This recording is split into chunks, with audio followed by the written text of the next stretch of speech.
December the 1st at 4 a.m., we prepared to attack.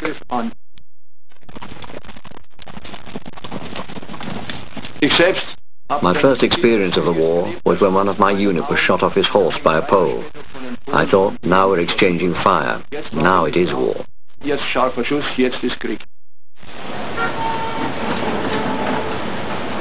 When news of the war in Europe reached the United States, most Americans still felt it was no concern of theirs. I haven't the slightest idea of European affairs. Let Europe fight her own battles. Another war, not for me. This time America should keep out, and I know I will.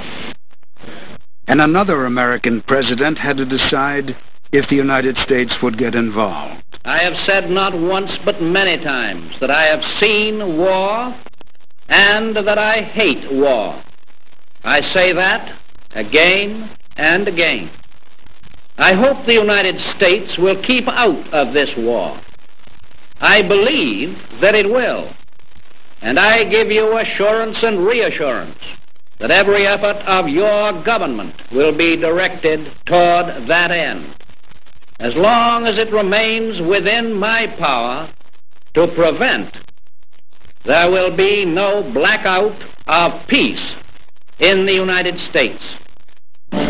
And in the autumn of 1939, all over Europe, young men were going into the army. They're a fine body of men, ready and willing to play their part in the hard job that lies ahead.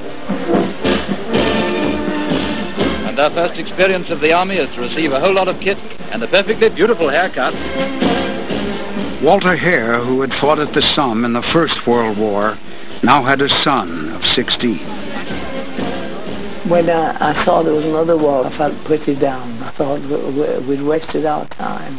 I was most concerned because my son was growing up and he'd soon be in military age. It's not fair.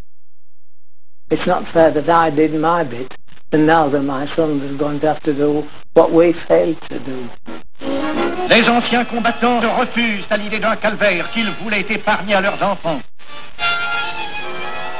Marcel Batreau, who had fought at Verdun, was called up again, age 44. I would never have thought that we'd be stupid enough to go to war again. We behaved like someone whose neighbor is a thief, who knows he'll steal from him, but who doesn't lock his door. That's how it was. They attacked us by surprise, and we weren't ready.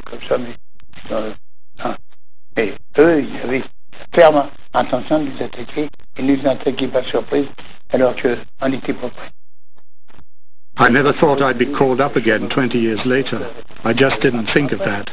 I was very sad when I received my call-up papers. I said, those bastards. And within 2 years, the United States, too, would enter the war. Former pacifist George Watt saw it coming.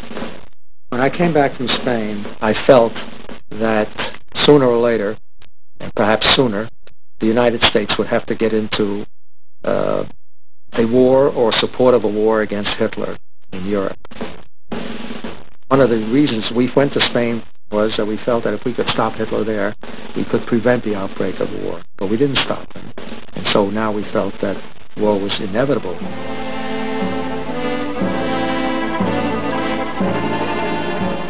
The League of Nations, created to ensure there would be no more wars, had failed. 55 million lives were about to be lost in another world war.